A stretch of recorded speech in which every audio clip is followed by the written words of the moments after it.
club owners, tenure over, tenure not over, sack and no sack, and all of that.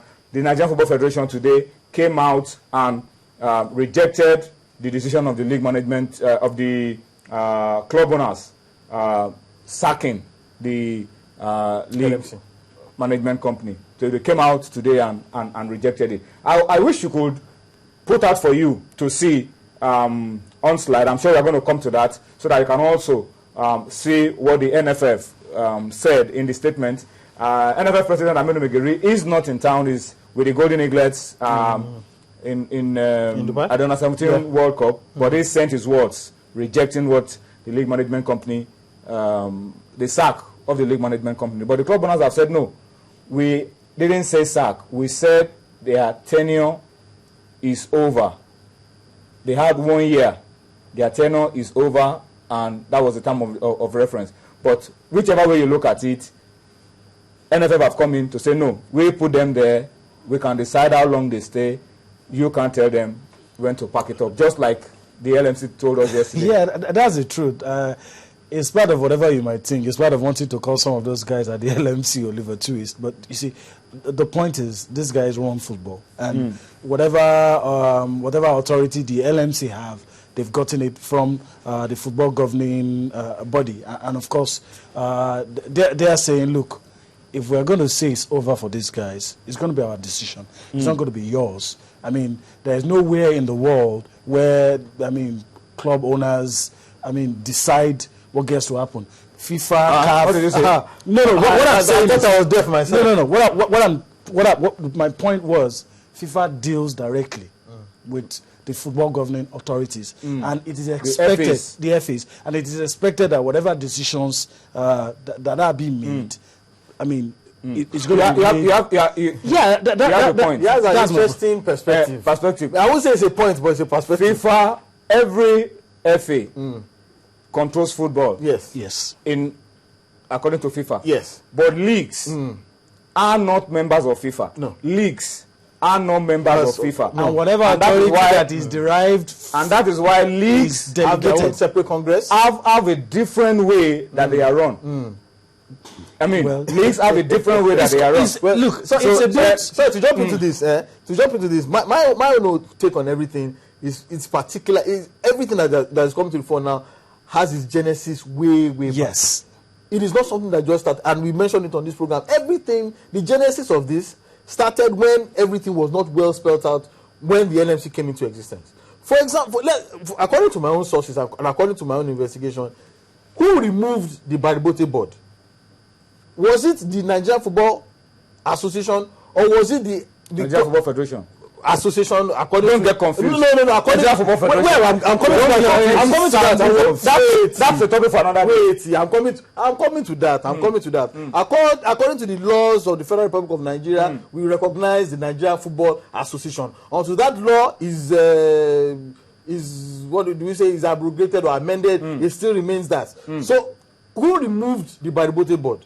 Was it the NFA or was it the Congress of the clubs? That is one. So if you cannot, whoever removed those people, that is the Baribote board, only they can claim to have brought in their successors. Initiated the process. Okay. That led to the LMC. Okay. They initiated the process. Even at that, where let me tell you, a lot of this is left hanging. A lot of this left hanging in the air. If we want to go into all the details, we won't end this show today, and we're already running out of time. There will be a political solution. Because if you really want to follow the black and the white, someone that the end of all this is, guys, sit down, let's talk.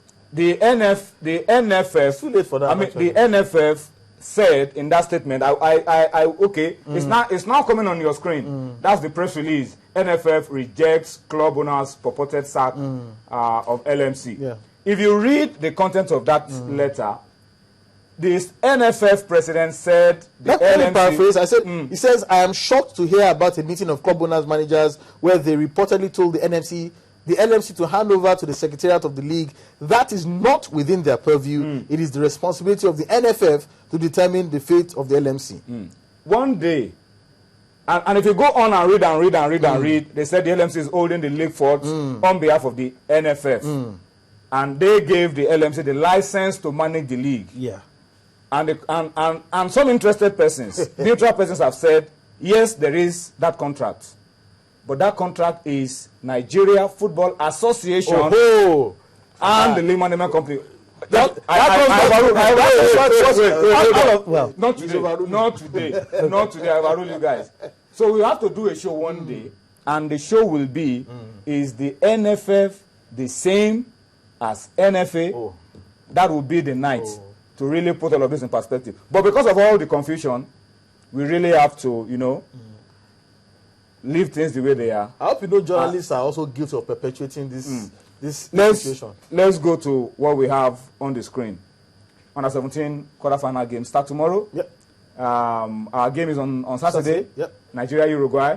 But then Africa will be busy. Argentina against Cote d'Ivoire.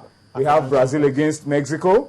And Honduras against Sweden. Interestingly, Nigeria will be waiting for the winner of Honduras against Sweden. And we were in the same group. And that was our most difficult game and the real test for the Golden Eagles up till now. So, yes, we can't begin to talk about Sweden when we have not even played Uruguay. We need to take it one step at a time. But, gentlemen, very quickly, Coach Manu Gaba says if Isaac's success is 70% fit, he will throw him in. That's a gamble. And already on Twitter, people are saying that's an unnecessary gamble. It's not. And it puts the guy playing under a lot of pressure. Taiwo Awoniyi has come in, has done his bit, is putting a decent shift. Keep the guy there, let him continue to do the work. And our best games have been the games without Isaac's success because the team has played more like the team. My worry is because all the credits we've been giving the coaching crew, there's a big question mark because it means that the coach is hell-bent on winning this tournament. If you're not satisfied with what you have, you're winning games already. You're winning games. You clearly don't need to rush back. I mean, we need to think. This is Nigeria. You need to think of the young man's. You need to think of the young man's future. His health. There are chances that you will aggravate that injury. Yeah. But doctors have told you. No, he has the medical team. They will assess the player. Do you know? You don't necessarily have to play for football. We've seen examples of players rushed back, and the injuries got worse. Worsened. All right. And let's the players they used to be. Let's go to Akwa Ibom very quickly and talk about the Akwa Ibom World Cup. This is not under 17 World Cup. This is the Akwa Ibom World Cup in quotes. It's the Akwa Ibom Governors Cup actually. And it is organized by the Akwa Ibom Football Association, the Akwa Ibom FA, of course, headed by NFF Executive Committee member Effiong Johnson, involving 31 local governments in Akwa Ibom. Everybody present a team. No non-indigene. It's only indigenes that play this one. 31 local governments, you present your team, represent your local government, and the prize money is good, Tunde.